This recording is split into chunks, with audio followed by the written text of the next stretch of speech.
Hey everybody, welcome to the D. Louise book series.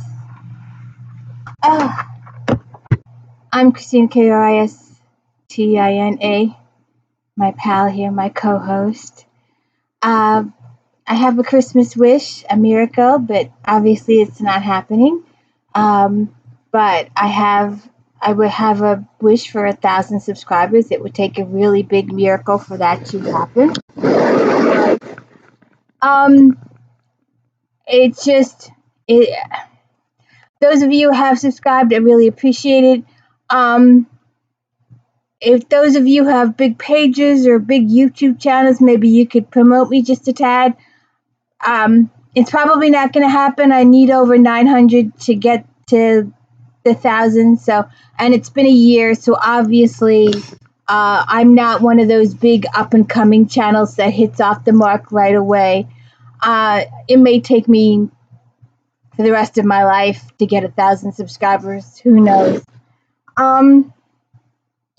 So today we've got a little bit of a difficult book. I'm going to get back to my Janets because I need it after this one. I have two comfort authors for the month of December due to family deaths. It takes a lot, and I go to my comfort books. This is one of the more sadder ones. Don't step on my keyboard. Sorry. This is Brotherhood in Death. And like I've said, I'm an audio fan. So Susan Erickson is your pal, and Lorelei King is your pal for Janet's books. And we have to go on record here that Eve Dallas is a lieutenant with the New York Police and Security Department in Manhattan. She has a partner, Peabody. Her husband, Rourke, is extremely rich. I usually go through this whole thing of her having this focus with, but her job that she sees herself as a cop first and Rourke's wife second. It's just how she is right now. But, and I will mention about her child because we will be talking about it, because we have some really hard moments in this book. We also, yes, ma'am. Yes, ma'am. I'm here for you. I'm thinking about getting some new kittens. Get out of here. You gotta stop stepping on my computer. Sorry.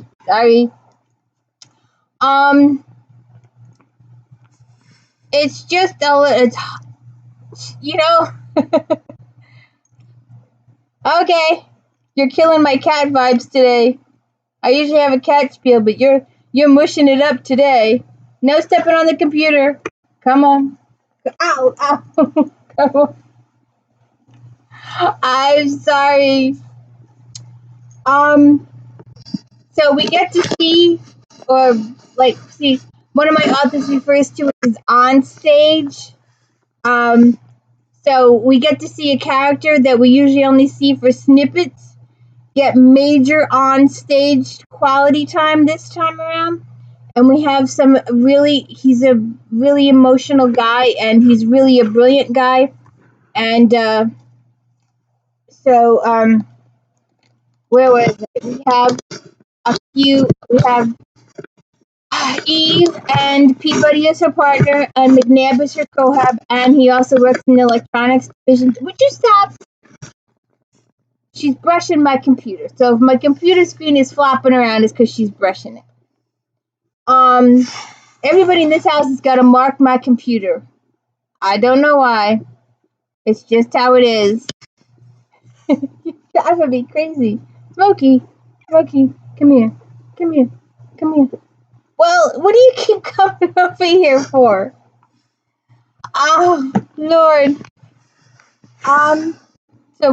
So we have a couple of cute moments, and I'm gonna mention Nadine. What? What? What? You driving me bonkers. All of a sudden you like me. How come you like me all of a sudden? Ah, I'm sorry. I'm trying. What? What are you doing? What are you doing? Yeah. Can we get to the book review? Guys, I'm sorry. Um. So this is where was I? So we have Eve, the lieutenant in the New York City Police and Security Department. Peabody, her partner. McNabb, her spouse or cohab, and he works as a detective in the electronics division. We also have Feeney, her mentor, and he's captain of EDD.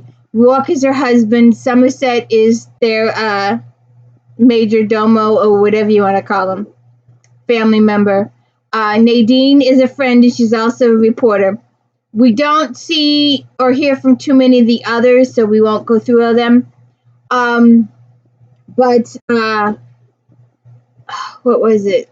We do get a lot of time with her department cast members, so we do get some on-screen time or on-stage time with them, and that's good. And we have a couple of precious moments, and if you know me, you know that I cannot talk about these books without sharing them with you. I have to share them with you. I have to share my pleasure with these books with you. That's just who I am. Okay? Please? Okay? So, Dr. Charlotte Mira is the shrink for the police department. And she's got a husband, Dennis Mira, who is a college professor, university professor. I think he teaches lit. I'm not sure. I forget.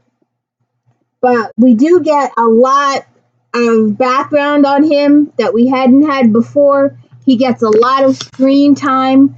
We've always known what a caring man he was, but we even get more of that in this book. So we start out with Mira coming to Eve's office. Eve had been planning she was going to get off shift on time, and she was going to go home and have a spaghetti and meatball dinner with her husband. And, Stinky Pot, just a second. So, Eve is thinking about leaving work on time, and she's going to go home, and her and work are going to have some meatballs and spaghetti for dinner. And she's about to leave when Mira comes, all upset. And Mira doesn't usually get upset. She's usually a very steady person. And he says that she says that Dennis is at his grandfather's house, and that he's been hurt or injured, and his cousin is either gone or killed or what. So Eve and her go to the house, and apparently the grandparents left the estate divided in half, 50% to Edward and 50% to Dennis. And apparently Edward wants to sell, and Dennis does not. It is the family home. It's got historical meaning, emotional meaning in the family. And I'm thinking, well, maybe the grandkids or somebody will take it over at some point. Edward's kids or Dennis's kids may want to live there. I mean, it's stupid to leave that whole 15,000 square foot, however big it is. It's just my imagination, my assumption that it's huge. But according to the description, it's huge.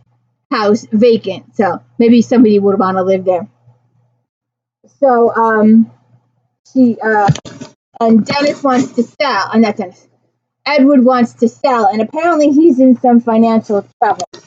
And Eve goes to the site, and she does a survey of the site, surveillance, walkthrough.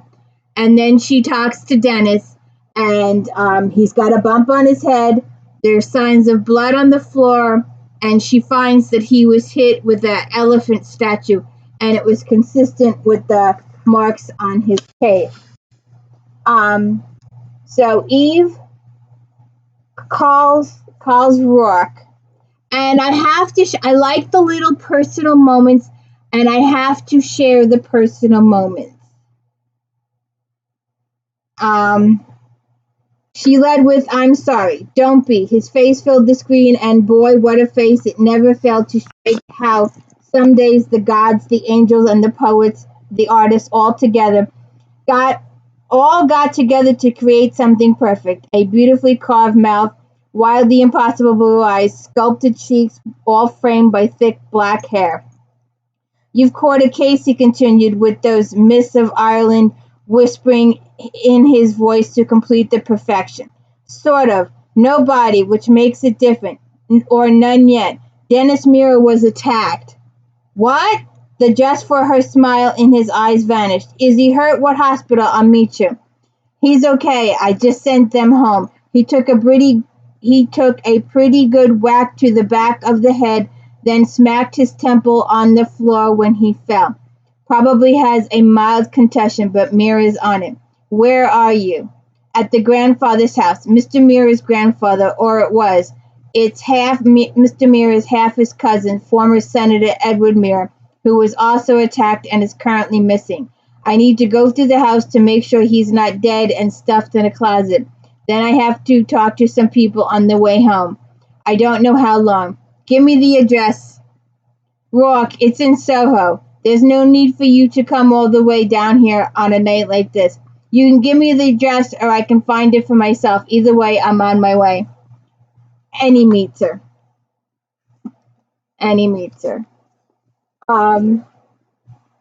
So then they go talk to the. Yes. She's laying on her back. She's looking at mommy. Ah. Ah. You're too much today.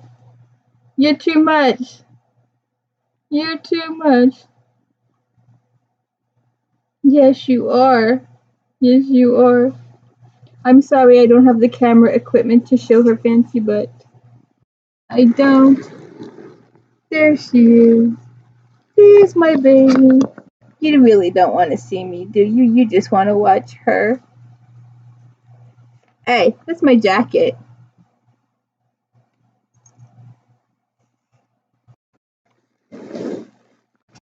Hi! So then Rourke arrives and they go talk to the housekeeping staff, who are very friendly with the Miras, and they panic. They're like, what happened? But they calm them down, they question them, they get some info from them, and then they go and try to talk to the senator's wife. She's just. If you watch my videos before, and I'm trying to, you need to fill in the sentence.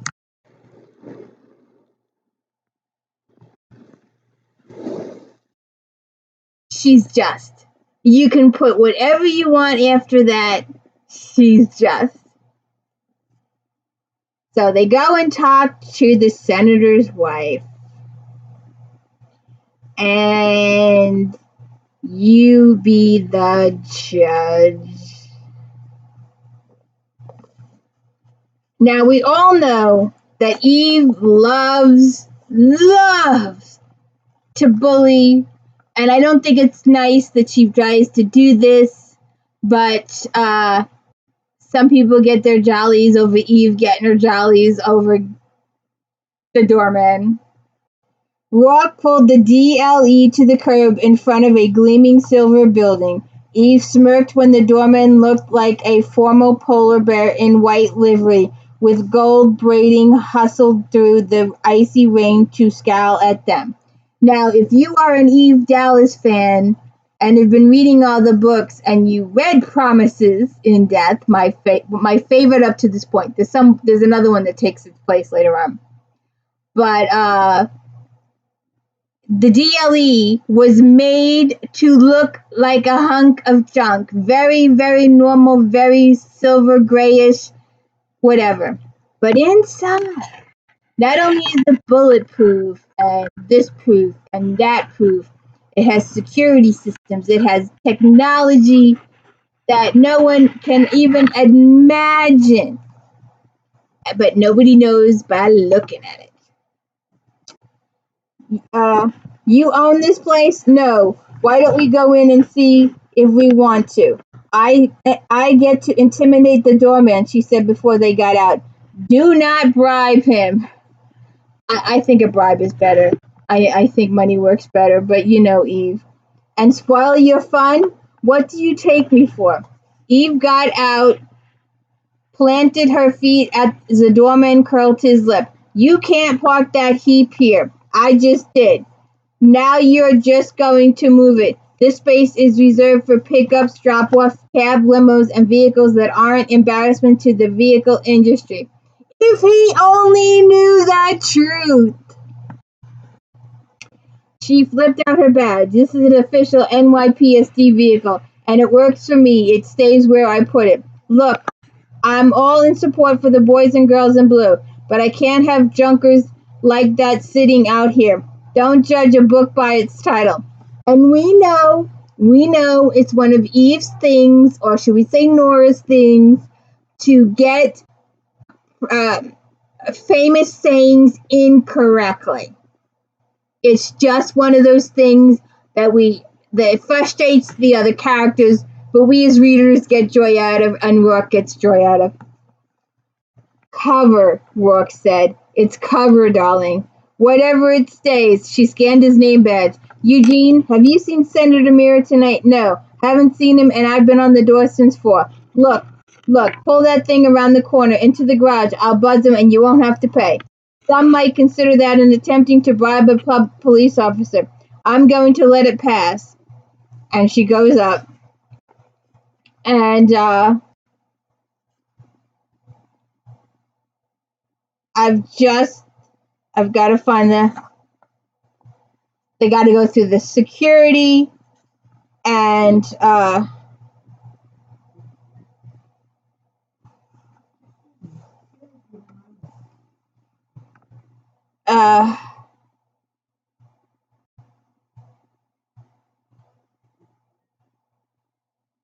Mandy Mira was a tall, impressive-looking woman with a statuesque figure and gilded swing of hair.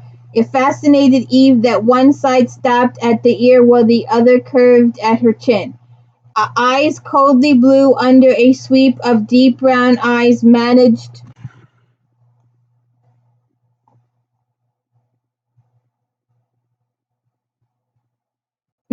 to convey annoyance and boredom. What is this nonsense? I'm not accustomed to having the police at my door, and don't appreciate you using some wild fabrication of an attack to worm your way in. Have you spoken to your husband in the last couple of hours, Mrs. Mira? That's none of your business, she says. Okay, sorry for the worming in. Eve turned to go. I demand to know what this is about.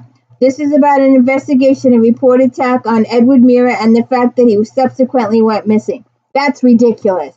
Then you can contact him right now, prove that, and we'll be out of your hair. With sincere apologies for interrupting your evening. Hank, she actually snapped her fingers. Contact Senator Mira. Ma'am, I've attempted to do so on all numbers. I can't reach him. Give me that thing. She snatched Hank's lick out of his hand, strode off with it on sky blue heels. Wow, she must be a joy to work for, Eve commented. And then the woman comes back in. She stormed back, shoved the link at Hank. The senator is currently incommunicado, which should be no concern of yours. However, I want an explanation. Why are you here? Suggesting something has happened to him. Are you aware that your husband had an appointment today with a realtor regarding his grandfather's home? I am. Do you have the name and contact of said realtor? I have no interest whatsoever in that property or its disposition. I take that as a no. Your husband's cousin, Dennis Mira? Oh, for God's sakes. Mandy waved that away as if it were a vaguely unpleasant odor. If Dennis contacted you, he's wasted your time as well as mine. He's a foolish and befuddled little man, and one strangely attached to that property. I'd say he'd arranged all this to complicate the sale, but that's far too much complex thinking for Dennis. Rourke laid a hand on Eve's arm, squeezed tightly. He spoke before she could, so she only managed vividly plowing her fist into Mandy Mira's face. Dennis Mira was assaulted seconds after he tried to rush to the aid of your injured husband. If you stop interrupting, Rourke continued in a tone cold enough to freeze the balls Eva managed. Mandy sported under her white silk lounging pants. The lieutenant could give you details. And you are? Rourke, and at the moment lieutenant civilian consultant. Those cold eyes narrowed. Of course. Yes, of course. I know who you are, both of you. Riff raff. And you're here no doubt at the instigation of Dennis and Charlotte Mira. You can go back and tell them I'm not interested in their pitiful plight, and my husband will do whatever he chooses to do with that ridiculous old house and everything in it. Well, she can just go stick it, can't she? And then Rourke does some investigating. He finds out that Edward Mira had some financial difficulties, and that's why he needed to sell the house. Mandy doesn't believe anything, and she just goes off on them. When they get home, they are greeted by Somerset, who wants to know about Dennis. And Eve also likes her and Somerset. While they care for each other a great deal, they don't want to publicly admit to each other that they care about each other a great bit. So, Eve waited a bit for the expected sneering remark on how late they'd come home or some other insult, but he only said, Mr. Mira, he's right enough, Rourke said, shrugging out of his coat. Eve's just spoken with Dr. Mira. I'm glad to hear it. If there's anything I can do, you've only to let me know. He drifted away in that nearly silent way of his, leaving Eve frowning after him. After a day like this, I don't even get to take a shot at him. You told a former senator's wife to kiss your ass. He slipped off Eve's coat. Be satisfied with that. But that was a professional kiss, my ass. Rourke gave Galahad a quick rub before starting up the steps. There's always tomorrow. You're a trip. You know that, Miss Smokey? Rourke reports that not only does Edward Mira have secret stashes of cash, he's in need of cash, he also has several mistresses. So he goes through that. Rourke discussed the day and Nadine. Let me see. Oh, yeah. So, as you know, Nadine was attacked. Eve told her to keep the door closed, and she was attacked in the last book. You'll have to read. There was someone that thought killing Nadine would be a favor to Eve, and Nadine is a really good friend of Eve's. They were going to kill Nadine because, supposedly in their view, Nadine didn't respect Eve, and she does. She's her best friend.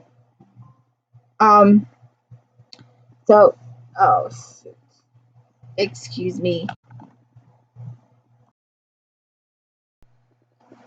It's just not my day today. So anyways, Nadine was attacked in the last book because the person thought that Eve was not showing them their respect. And in fact, she does respect Eve. They're really close friends. Nadine is a reporter. She has her own TV show now. She's written the iCove book. She's won an Oscar. Oh, yeah, I'm pretty sure they've already done that. She's a really good friend. And so Nadine wants to get out of apartment. She wants something better. She's advanced in her career. She has a little financial wherewithal, and she wants something better. And who else to go to than the mogul himself, Bert Rourke, to ask for advice on what to get. I'll be seeing Nadine later today, he said, when Eve rose to strap on her weapon harness, toss a jacket over it. She's got where she wants to be down to a warehouse prime for conversation and a tripleplex on the Upper West Side. Tripleplex, a penthouse kind of thing, slick building, fully secured, lots of amenities. It is, yes. Tell her to take the tripleplex. She might think a warehouse is frosty and how she can renovate it, make it slick and sleek, but the process would make her crazy. Plus, when she's got her gigs at Channel 75, the book thing, blah, blah, she glanced at him. Both of them, yours. They are. She eliminated several other locations and properties. Then she asked me to suggest two of mine, and I asked if she'd take her through both today. She's been having nightmares and wants to get out of her apartment. Tell her not to open the damn door. Tripleplex done. Eve walked back and leaned over and kissed him. Later. Take care of my cop. So they do that. Then Eve and Peabody go to the Mirror Institute to talk to some of the employees there. No. Look, I had all your toys over here, but somebody put them away. Then we have a no.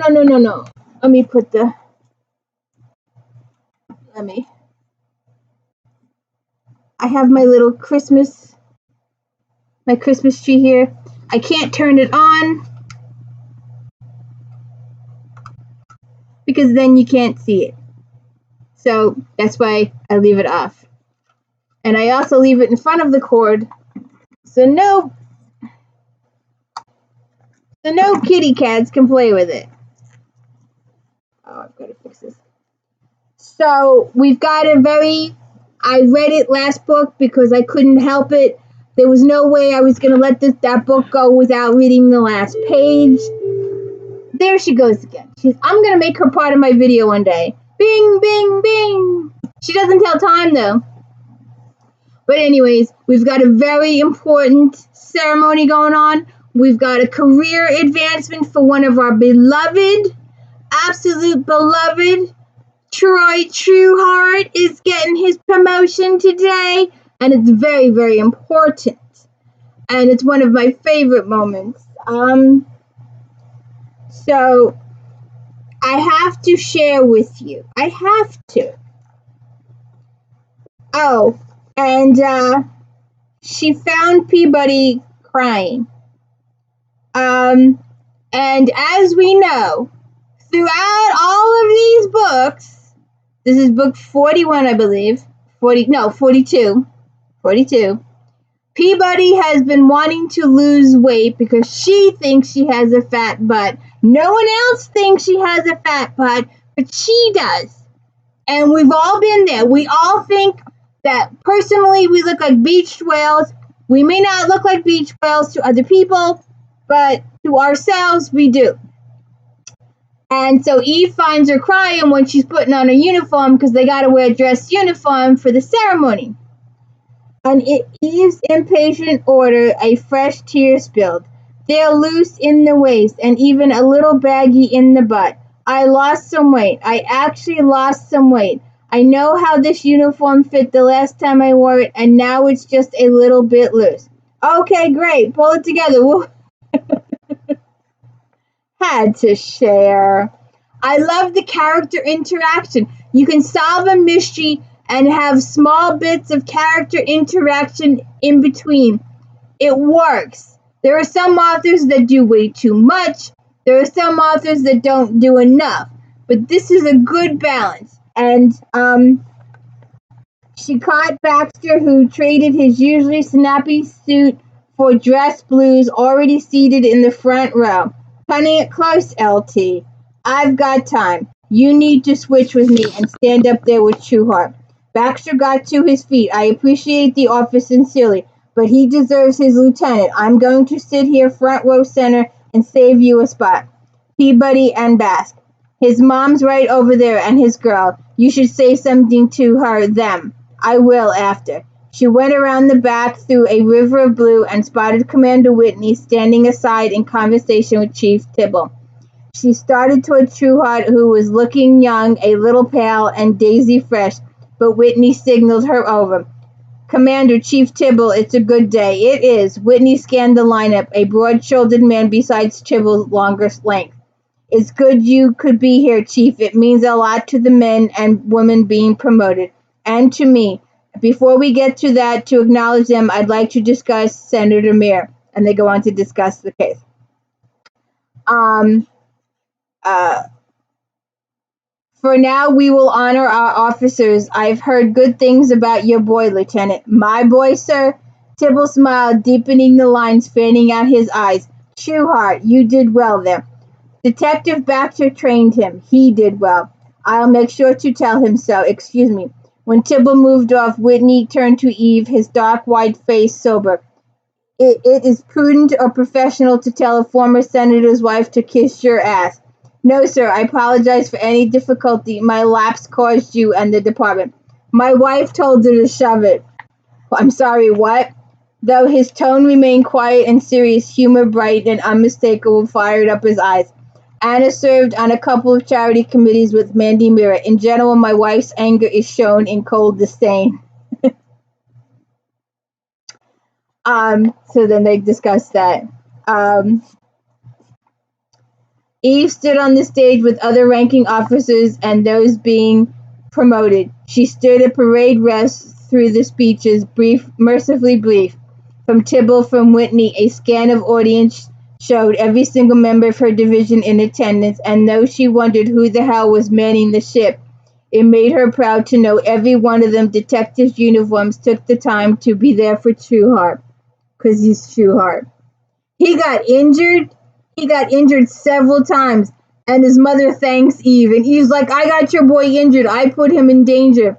And she's like, no, you gave Troy the chance, the opportunity to move up, to serve in the homicide department. And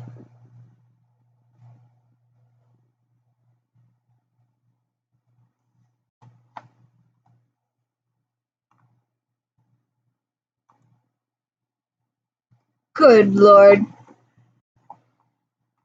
At least you're still there. I was afraid. She turned you off. She picked out Feeney McNabb Mira, who, like Trueheart, had looked a little pale, and to her surprise, Morris. As each other's officer's name was called, he or she stepped up to Whitney for the presentation, a few personal words with the commander, and the photo op. She could pick out family members by their glistening eyes during the applause. Troy Trueheart, Detective Third Grade. Applause broke out hard and fast, and she managed to keep her face sober, even though the whistles and foot stomping from her division. She watched him cross the stage, a little flushed rather than pale now, and accept his gold shield. Lieutenant Dallas saw your potential, Whitney said quietly to Trueheart. Detective Baxter nurtured it, but it's what you are that's earned this gold shield. Congratulations, Detective. Thank you, sir. Thank you, Commander. I won't disappoint them, or you. He held up his new shield for the photo op and did the right thing to her mind by looking straight at Baxter before he shifted his gaze to his mother and his sweetheart. Then he turned to take his place at the back of the stage and sent Eve a grin that was Christmas morning, the 4th of July, New Year's Eve, all in one. And then we go back to the case. We go back to Dennis Mira's house to do another walkthrough. And there's Edward Mira hanging from the chandelier, and things have been done to him. Then we go back to Mandy Mira, and she goes off on them. She's going to call the governor. How dare she say these things about her husband? Then, because priority protocol requires that she do this, they go to talk to Dennis Mira. And it's just, Dennis Mira is the kindest soul in the entire world. Nothing, you cannot the man is just priceless. He's absolutely priceless. And so is Charlotte, by the way. But Dennis Muir, he wouldn't hurt a fly. So he's decided that while they talk, while he answers the questions, he obviously needs to keep busy. So I'm going to make hot chocolate, Dennis announced. You like my hot chocolate, he said to Eve. Who wouldn't but you and Delia? You like hot chocolate. It's a big weakness of mine, and now I know why I didn't get any cake earlier. It's better than cake. He winked at her, tugging hard on Eve's heart. You and Delia come sit at the counter while I'll make it. I'll keep my hands busy while you interview me. And Charlie, you and Gillian sit right there. Gilly, you behave. Maybe. He chuckled as he rose. That they do it his way, Eve decided, and got up to switch to a stool at the big kitchen counter while Dennis hunted in cupboards. You make it from scratch? Peabody's eyes went shiny as he found a bar of chocolate, a canister of sugar. It's a real treat to watch somebody make hot chocolate from scratch.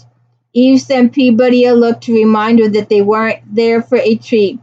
As Dennis put an actual pan on an actual cooked up, Eve reminded herself of the same. Record on.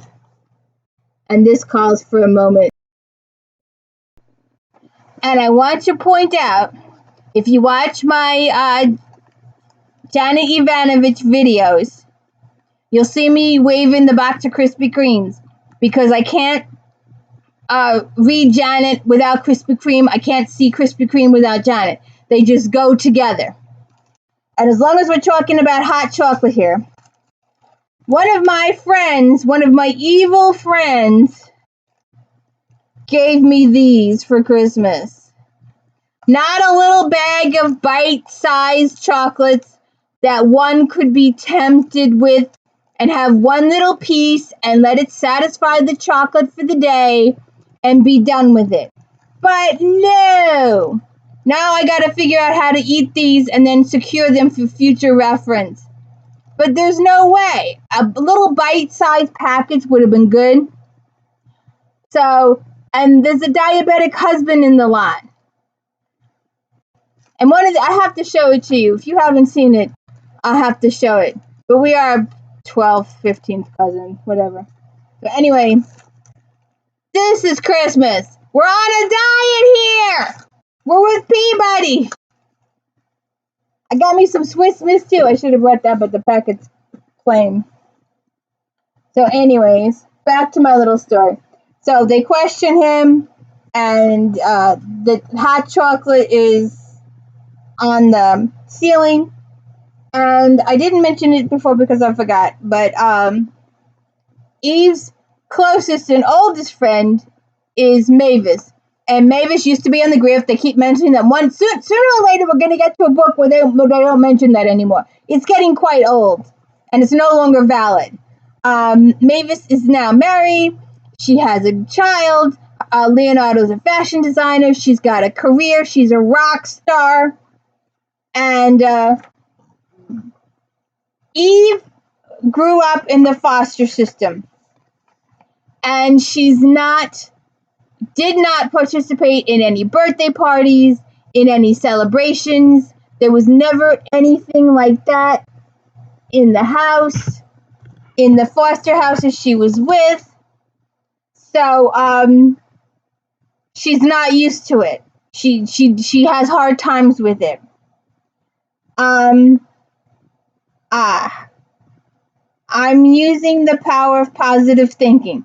But to spare my ass the pain, what are you guys getting Bella for her birthday? I don't know. Instant panic gripped her. How the hell do I know what to get for a 1-year-old kid? How does anybody? The kid can't tell you, and nobody remembers being a 1-year-old, so it's just a crapshoot. The party's in a couple of weeks. Shut up, Peabody. Okay, but shutting up means I can't tell you what I know she'd really go for. And McNabb and I really can't spring for a good one. What? Peabody clamped her lips smugly. I swear I'll drop kick you from this spot 3 blocks east, so you splat in the middle of 5th Avenue. A dollhouse. She's young for it, but we had her up for a few hours a few days ago, and I'd sent for mine. It's just a little one my dad made me, but she went nuts for it, played with it the whole time, and really well too. Arranging the little furniture, pretending cooking in the kitchen. Eve wondered why seriously anyone wanted to pretend to cook. If dolls aren't alive, why do they need a house? That's where pretend comes into it. Does it really? Does it really? Or is it when you're sleeping or not around, they start having parties in it, drinking brew, eating snacks, watching screen? You're creeping me out. You should be creeped. What's to stop them from having doll orgies in there? Ever think of that? And have an audience. I know this noise. There you go. There's my audience. I'm sorry for the noise. There's nothing I can do about it. Sorry. Um. So then they talk to all the mistresses, and it turns out there's more than one. There's several. And Baxter wakes Eve up early in the middle of the night. I think you want to be here, Lieutenant. And she's like, Baxter, if you don't want to be busted down to uniform, you better be, And he's like, well,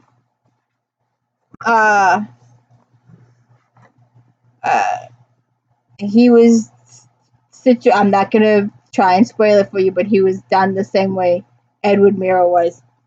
So, I was thinking about this.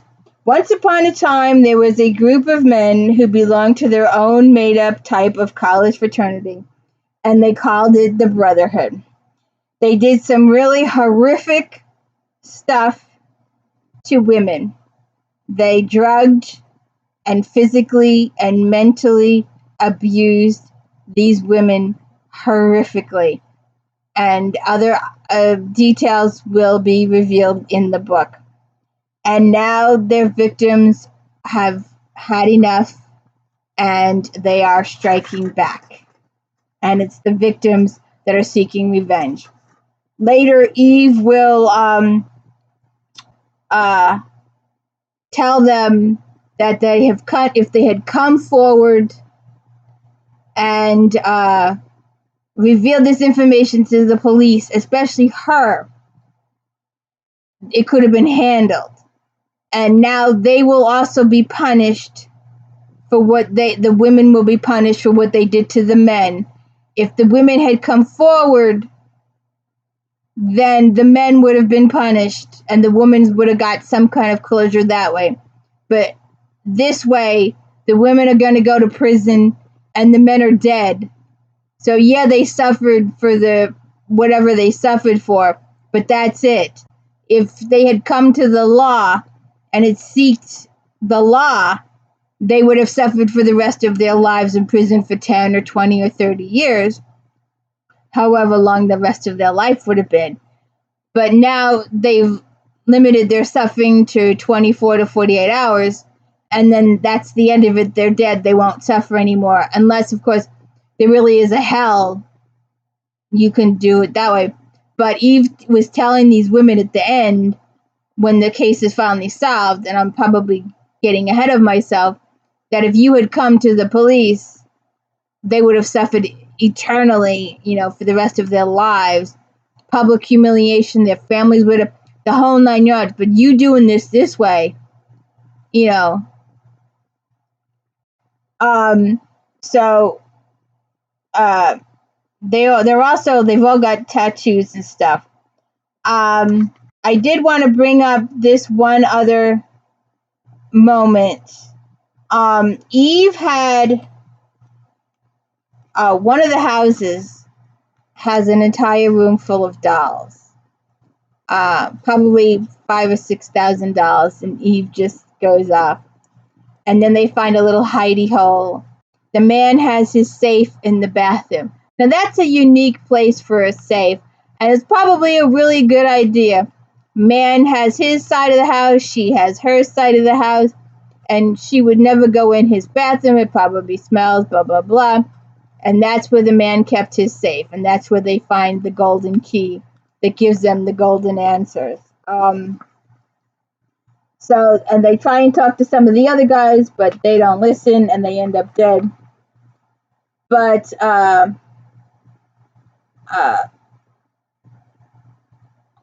wanted to. Oh, they're talking to one of the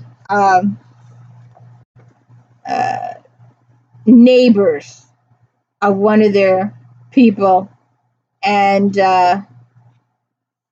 one of their suspects, and the woman's going off. Wow, I just tagged my roomie.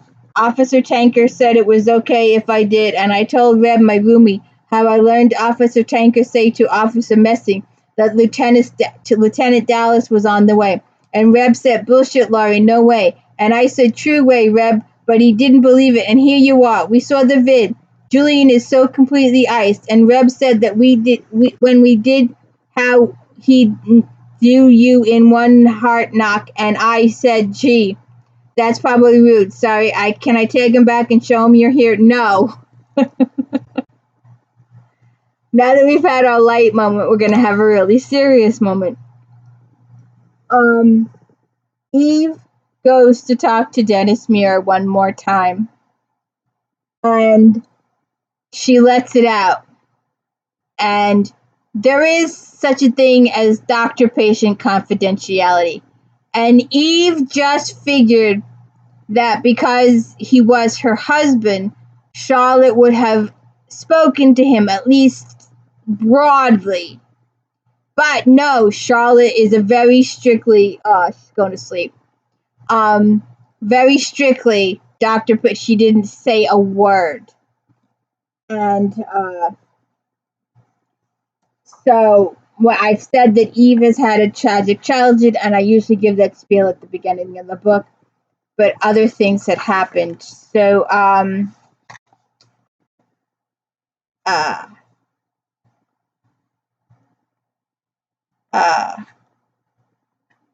she's telling him about what happened. She's telling Dr. Muir about all the proof they found.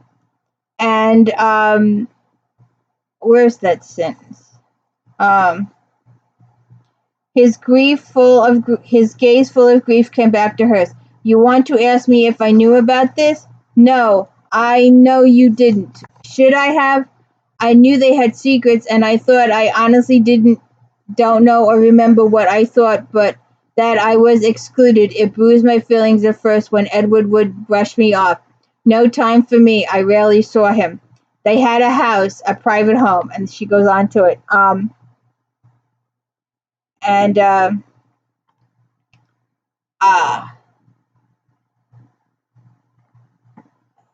can't find the sentence.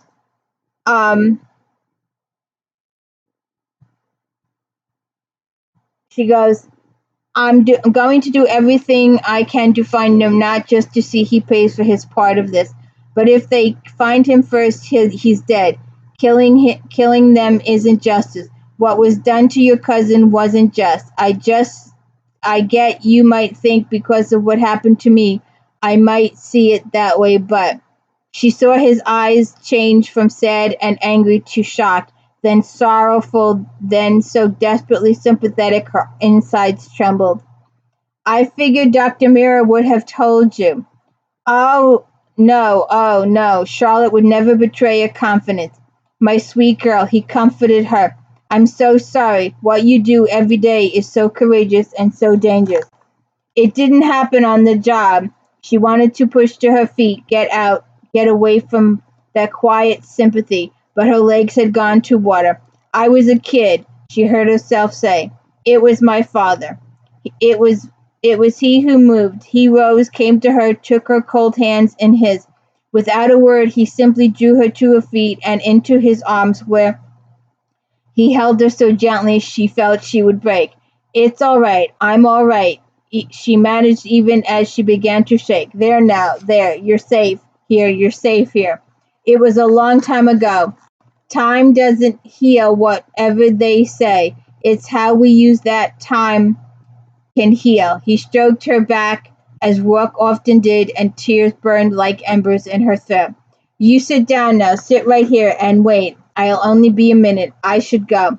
He eased her back into the chair, touched a hand briefly to her cheek. Sit right there. She did what he told her, struggled to find balance again. When he left the room, she had believed Mira would have told him. She understood the confidentiality, but they had been married forever. Didn't that outweigh? Of course it did. She closed her eyes and forced herself to take slow breaths, and both the Miras would understand and respect them. Now she'd unloaded more of a burden on a man who was already grieving. She needed to get things back on course, then back to work. We'll have this very nice tea with a healthy dollop of brandy. It helps. She didn't have the heart to tell him she didn't like tea or brandy, so took the cup. Drink now. She obeyed and discovered whatever magic he put into the cup like a warm stroke on the spirit. She drank some more. I'm sorry, Mr. Mira, that wasn't about me. I only wanted to reassure you I'll do everything I can to find the woman who killed your cousin. I never doubted that. There's no need to explain, and you don't have to tell me anything that makes you uncomfortable. I'd like to ask if you can answer, was your mother there? She was as bad as he was, maybe worse. She hated me, she left. She's dead. I didn't kill her. I killed him, but I didn't kill her. Christ, do you think I judge you, my brave girl? I think you judge yourself far too harshly. But this investigation brings her back, and still you don't get it aside you could. If I did, he wins. If I did that, I don't deserve the bash. Far too harshly, Dennis said quietly. Will you tell me how old you were? They said I was 8 when they found me after they said I was 8. They didn't know who raped me or broken my arm. They didn't know I killed him. Well, Homeland did. It's complicated. But the police, the doctors, they didn't know, and I wouldn't remember. I shut it all away. Those kind eyes never left my face. A healthy response, I think. Just a child. A child should never have to defend herself from her father. A father should never prey on his own. Biology, that's simple. Science, isn't it? There's more in the world than science, more than human heart, than DNA and genes. He was never your father in true sense. I hope you can understand that. And she tells him the rest of it. And Dennis Mira has been like a dad for her, but even more, Feeney is like a dad to her too. She considers Feeney more of a father figure than anybody else. So there are some cute moments at the end. You'll have to see it with Rourke. Eve needs an old DVD player, and they fiddle with it and get things working. You'll have to check it out. It's a really good book. If you've got time or you're busy, check out the audio, Brotherhood in Death. And we are getting to the point where we're going to get fancy covers soon, but not yet. Brotherhood in Death. Please check it out. And please hit the like and subscribe and let me know I'm doing a good job. And we're going to need to figure out what to do with these things too. Have a good one.